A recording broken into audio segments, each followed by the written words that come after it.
Dan lihat sholat itu puncaknya apa? Sujud. Aqrabu ma yakunul abdu indallah wa huwa sajid. Posisi terdekat hamba kepada Allah adalah ketika dia sujud. Sujud itu adalah posisi di mana manusia benar-benar menunjukkan kerendahannya di hadapan Allah. Izharut tadallul, menampilkan kehinaan, kerendahan kita di hadapan Allah dengan meletakkan kepala yang terhormat ini di tempat yang paling rendah. Pernah kebayang nggak kalau kita sholat itu apa yang kita lakukan saat kita sujud? Ini kan kepala ini paling terhormat, ini pala, pak, terhormat nih pala. Tapi saat kita sujud mau nggak mau kita letakkan di tempat yang sejajar dengan kaki kita.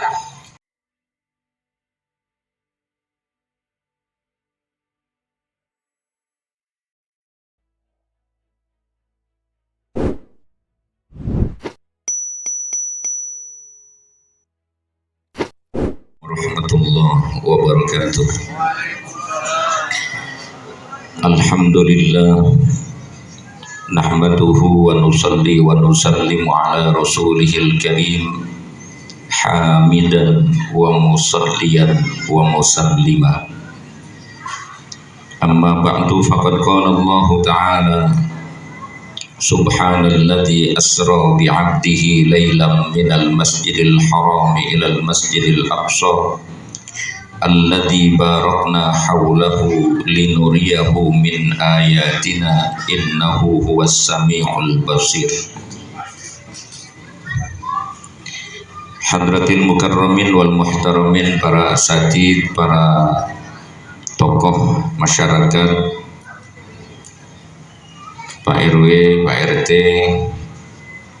pengurus musola masjid, musola, dan panitia pelaksana, seluruh jamaah hadirin dan hadirat yang mudah-mudahan kita semua senantiasa dirahmati dan diberkahi Allah Subhanahu wa Ta'ala. Saya masih nyari posisi duduk belum pas. Pelan-pelan ntar saya ketemu biasanya. Nah, udah mendingan lah.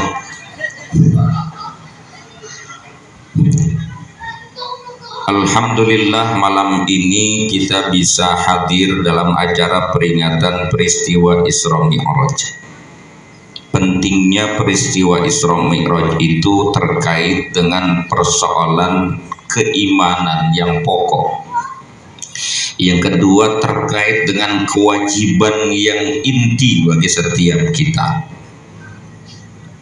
Dan yang ketiga, bagaimana kemudian ketika iman kita dan ketakwaan kita itu benar-benar wujud, kita bisa menggapai posisi tertinggi manusia, yaitu sebagai hamba Allah. Peristiwa Isra Mi'raj itu dalam Al-Quran ayat pertama surah Al-Isra atau surah Bani Israel dimulai dengan kalimat Subhana. Subhana itu artinya Maha Suci Allah. Subhana itu bentuk tasbih. Tasbih itu adalah tanzihullah amma la yaliqu bihi, mensucikan Allah dari segala yang tidak layak bagi Allah. Ayat ini bukan saja pada ayat surah Al-Isra ada di Quran. Ada di banyak tempat kalimat subhana itu hadir, menyertai atau dilatar belakangi oleh peristiwa yang memang terjadi di luar jangkauan akal manusia. Karena peristiwa ini kalau semata-mata menggunakan logika manusia, dia tidak lagi jadi luar biasa karena rasional. Ini baru bisa dirasionalisasikan ketika kita sampai pada satu keyakinan bahwa Tuhan yang kita imani itu adalah Tuhan yang maha segala-galanya, yang suci dan bersih dari segala hal-hal yang sifatnya an-naqais, segala unsur-unsur kurang dan tidak layak baginya. Ketika kita mempercayai Allah maha kuasa, artinya kuasa Allah itu tak terbatas. Allah berkehendak, kehendak Allah pun tidak terbatas.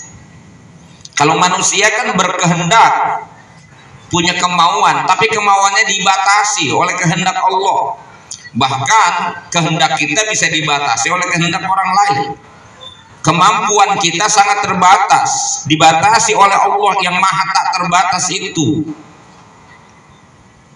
Maka makna dari subhana itu jauh-jauh hari Allah sudah sertakan dalam berita Isra Mi'raj, karena kalau semata-mata dengan akal perjalanan itu sulit diterima. Tapi lihat bagaimana Abu Bakar Siddiq radhiyallahu an ketika diriwayatkan persoalan ini, ada yang bertanya bagaimana pendapat wahai Abu Bakar, maka kata Abu Bakar, kalau yang menyampaikan dan memberitakan itu adalah Rasulullah, apalagi pelakunya beliau sendiri, lebih dari itu aku percaya, kata Abu Bakar. Tapi bagi orang yang ragu imannya, ada banyak yang murtad kembali karena belum mantap dia punya iman. Bagi orang yang ingkar, semakin ingkar dari peristiwa Isra Mi'raj ini. Itu subhana. Dalam Al-Quran ada pada ayat ketika Allah membantah tuduhan Bani Israel bahwa Nabi Isa memiliki anak. Maka Quran bilang subhanahu ayyakuna lahu walad. Maha suci Allah dari adanya anak bagi Allah, karena Allah tidak butuh dan tidak pernah menciptakan anak. Kenapa mereka menisbahkan anak kepada Allah? Karena dalam logika manusia sampai hari ini tidak ada manusia lahir tanpa adanya seorang ayah. Sedangkan Nabi Isa murni lahir dari seorang perempuan tanpa adanya seorang ayah. Emang di Kemayoran ada perempuan hamil nggak ada lakinya? Kok jadi banyak sih? Kalau yang di Kemayoran mah kalau orang hamil nggak ada lakinya bukan nggak ketemu laki, mungkin karena kebanyakan nggak ada yang ngaku jadinya. Itu kan yang disebut dengan regulasi penciptaan manusia. Teori manapun digunakan pasti ketemu begitu, karena perempuan itu punya indung telur dan dia hanya bisa dibuahi yang kemudian menjadi jabang bayi itu oleh sperma laki-laki. Maka tidak akan pernah bisa ada perempuan hamil kalau tidak bersentuh laki-laki. Sama Siti Maryam pun begitu. Quran meriwayatkan ini ketika Siti Maryam mendapat berita dari Jibril bahwa engkau akan mengandung seorang anak dan akan melahirkan seorang anak, serta merta saat itu Siti Maryam katakan, anna yakunu li waladun walam yamsasni bashar. Bagaimana mungkin saya punya anak, orang saya belum pernah disentuh laki-laki. Itu kan populer betul bahwa memang gak ada perempuan bisa hamil gak ada lakinya. Apa jawaban Jibril? Kadzalikillahu yakhluqu ma yasha. Seperti itulah Allah kalau berkehendak, dia mampu menciptakan segala sesuatu sesuai dengan keinginannya. Itu karena Allah punya kuasa yang tak terbatas, di luar jangkauan akal pun bisa terjadi karena kuasa Allah. Begitu maksudnya. Paham ini? Udah, pokoknya intinya mah kita udah percaya aja ya. Cuman kan maksudnya digiring dulu keyakinan kita kalau sudah benar tentang Tuhan. Makanya awal pertama orang beriman itu yang paling pokok adalah prinsip keimanannya, mengenal Allah. Jadi meyakini prinsip-prinsip keimanan baru bisa jadi orang bener. Iman kita nih sayangnya iman turunan ini gitu, jadi landasan akidahnya kurang mantap sehingga kemudian praktek-praktek keagamaan kita juga ya begini-gini aja ini gitu. Kenapa? Karena memang dasar akidahnya itu. Makanya dipentingkan keimanan dulu. Sebenarnya kita bicara iman, ma'rifatul ilah, mengenal Allah. Maka dirumuskan oleh para ulama. Kalau dalam manhaj ahlus sunnah wal jamaah dirumuskan itu bagaimana manusia mengenal Tuhannya. Karena Imam Ghazali bilang, la yasihul ibadah illa ba'da ma'rifatil ma'bud. Tidak sah seseorang ibadah sebelum dia mengenal kepada siapa dia beribadah. Kita menyembah Allah, kudu kenal dulu Tuhan yang kita sembah itu, yaitu Allah Subhanahu wa Ta'ala. Dan kita mengenalnya lewat sifat-sifatnya, dirumuskanlah ada namanya sifat 20. Itu untuk mempermudah orang memahami tentang Tuhan yang dia imani, yang dia yakini itu, yang dia persembahkan hidupnya untuk Allah. Nah, ini peristiwa Isra Mi'raj di luar jangkauan akal. Paling tidak yang kita pahami adalah Allah yang kita yakini sebagai Tuhan yang kita sembah dan kita patuhi perintahnya adalah Tuhan yang maha kuasa, pencipta langit dan bumi, yang mengatur seluruh kehidupan. Dari dia berasal segala sesuatu dan kepada dia akan kembali segala sesuatu, termasuk kita hadir ke muka bumi ini dihadirkan, dihidupkan oleh Allah, yang pada gilirannya kita pun akan kembali kepada Allah. Makanya orang sholat itu ucapan yang dimulai setelah dia katakan Allahu Akbar, apa yang dia ucap? Wajjahtu wajhiya lilladzi fataras samawati wal ard. Aku hadapkan diriku, zahir maupun batin, bulat-bulat seutuhnya. Aku hadapkan diriku kepada Zat yang mencipta langit dan bumi. Dan kalau orang imannya sudah bagus, pengetahuan tentang persoalan imannya bagus, lalu kemudian dia patuhi Allah, dia turuti Allah, dia tunduk kepada Allah, maka dia akan masuk pada posisinya yang sebenarnya, yaitu sebagai hamba Allah. Ini hamba Allah bukan ini? Hamba Allah bukan ini? Kata siapa? Ngaku dewe. Kalau Nabi Muhammad langsung disebut di sini, subhanalladzi asra bi abdihi, disebut oleh Allah statusnya sebagai hamba Allah. Dan Allah juga memang menghendaki kita sejatinya kita jangan pernah menjadi hamba lain. Bukan jadi hamba dunia, hamba jabatan, hamba harta, hamba perut. Ini kalau urusan duit, romannya selalu rame, sibuk. Urusan ibadah, malas. Urusan gegaras, rame. Oh, gegaras.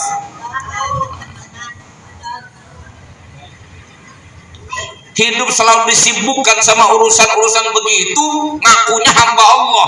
Dan hamba Allah minta, dia tidak nurut. Yang dilarang, malah dilanggar. Ngakunya hamba Allah, tapi bandelnya sundul langit. Gimana bisa menjadi hamba Allah kok bandel? Ya hamba Allah, ya hamba, yang namanya hamba kepada Tuhan itu bagaimana? Harus taat dan patuh. Namanya imtithalul awamir wa tinabun nawahi, menjunjung tinggi yang diperintah, menjauhkan yang dilarang, karena ingin diakui kita oleh Allah sebagai hambanya. Dan Nabi Muhammad adalah manusia yang paling sempurna dan paling tinggi pangkat penghambaannya kepada Allah. Ini pun menjadi isyarat bagi kita, siapapun kita ini, kalau sudah benar-benar bisa menjadi hamba Allah, atau setidaknya terus berusaha menjadi hamba Allah yang sebenarnya, Allah pasti akan angkat harkat martabat kita. Allah pasti akan muliakan kita. Ini dalam peristiwa Isra Mi'raj yang luar biasa ini, Nabi Muhammad tidak disebut dirinya sebagai seorang nabi dan rasul. Padahal siapa yang nggak tahu kalau Nabi Muhammad itu sayyidul mursalin, khatamun nabiyyin, pemimpinnya para rasul, penutup para nabi. Dialah nabi kita Muhammad sallallahu alaihi wasallam. Tapi Allah nggak bilang subhanalladzi asra bi nabiyhi. Allah nggak bilang subhanalladzi asra bi rasulihi. Padahal beliau adalah Sayyidul Mursalin, pemimpin para rasul. Tidak disebut pangkat rasulnya, tidak disebut jabatannya sebagai seorang nabi, bahkan tidak disebut namanya, seorang yang terpuji Muhammad Rasulullah. Ayatnya nggak ada subhanalladzi asra bi Muhammadin, tapi ayatnya subhanalladzi asra bi abdihi. Kenapa? Sayyid Muhammad Al-Maliki dalam salah satu tulisan yang saya baca, beliau katakan bahwa kenapa di ayat yang sangat-sangat penting itu, ayat yang menunjukkan kemuliaan Nabi Muhammad, di situ disebutnya dengan sebutan Abdun, karena Nabi Muhammad adalah manusia yang paling sempurna penghambaannya kepada Allah Subhanahu wa Ta'ala.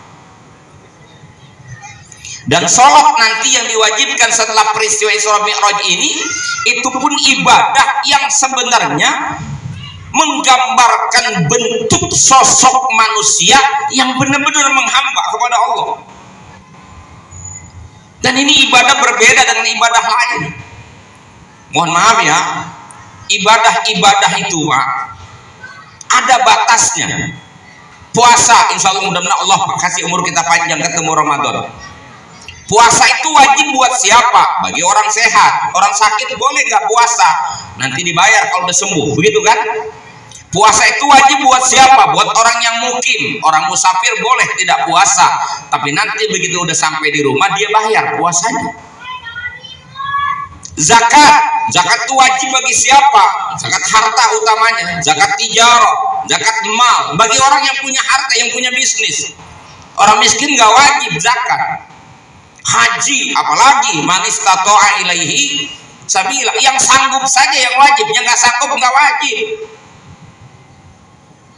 Makanya ini mohon maaf ya, jangan sedih kalau jadi orang miskin, jangan sedih. Sebenarnya enak jadi orang miskin tuh enak, apa? Kewajibannya kurang. Iya, zakat harta nggak wajib, malah terima zakat dia mah, nggak keluar duit malah dapat duit, kan gitu. Haji nggak wajib, yang punya duit nggak berangkat haji, dia ingkar sama kewajiban, bisa kafir dia. Orang susah mah nggak diutik-utik. Ya, yang membedakan sholat dengan ibadah lain itu apa? Sholat itu tak terbatas. Dalam kondisi apapun kita wajib sholat. Mau kaya mau miskin wajib sholat. Mau hadir mau musafir wajib sholat. Sakit ataupun sehat wajib sholat. Hanya tata cara yang dirubah. Kewajibannya melekat. Ketika kita mengaku muslim, kewajiban itu melekat sejak hari itu, atau ketika kita masuk akil balik sejak saat itu sampai kita mati, tidak akan pernah gugur kewajiban sholat kita, kecuali ketika kesadaran kita sudah tidak ada.